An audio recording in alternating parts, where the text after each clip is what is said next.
Magandang gabi po. 4,000 pamilya ang nawala ng tirahan sa sunog sa residential area sa Barangay Piñahan sa Quezon City. Umabot sa Task Force Bravo ang sunog.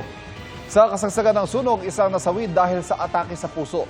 Nakatutok si Bea Pinlac. Hindi pinatulog ng nagngangalit na sunog ang libu-libong residente sa Maynila Road, Barangay Piñahan, Quezon City kagabi. Mabilis kumalat ang apoy na lumamon sa magkakalapit na bahay na karamihan gawa sa light materials. Nakakontribute din doon yung malakas na hangin. Ang ibang bahay gumuho.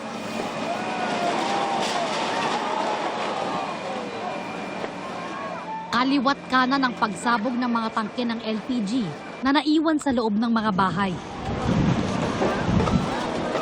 Kung mapansin niyo kanina, pagka may pagsabog, biglang may apoy na malakas na lumalabas.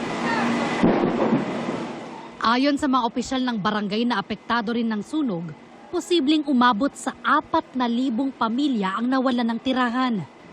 Mga 80 to 95% yung nasalanta ng sunog.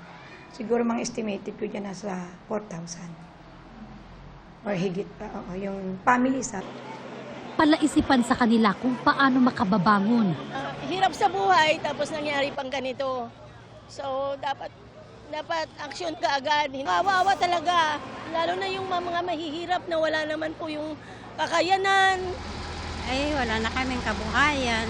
Ewan kung saan kami mapadpad ngayon. Isang 51 anyos na lalaki ang nasawi matapos atakihin sa puso ayon sa BFP. Isinugod pa siya sa ospital pero idineklarang dead on arrival.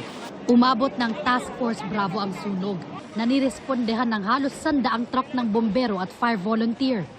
4 ang naitalang sugatan. Mayroon pong laceration, may possible dislocation ng braso. Meron din po isang volunteer fire brigade na nakagat ng aso habang nagpa-firefighting. Isa sa mga naging hamon sa pag-apula sa sunog, supply ng tubig. Nung una kasi malakas naman yung supply. Mayroon naman tayong hydrant na malapit dito. Yun nga lang talagang yung iba kasi hindi medyo malayo. Ang mga residente tumulong na. Pasado alas 5 ng madaling araw kanina na maapula ang sunog.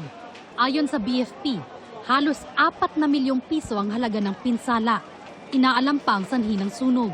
Para sa GMA Integrated News, Bea Pinlac, nakatutok 24 oras.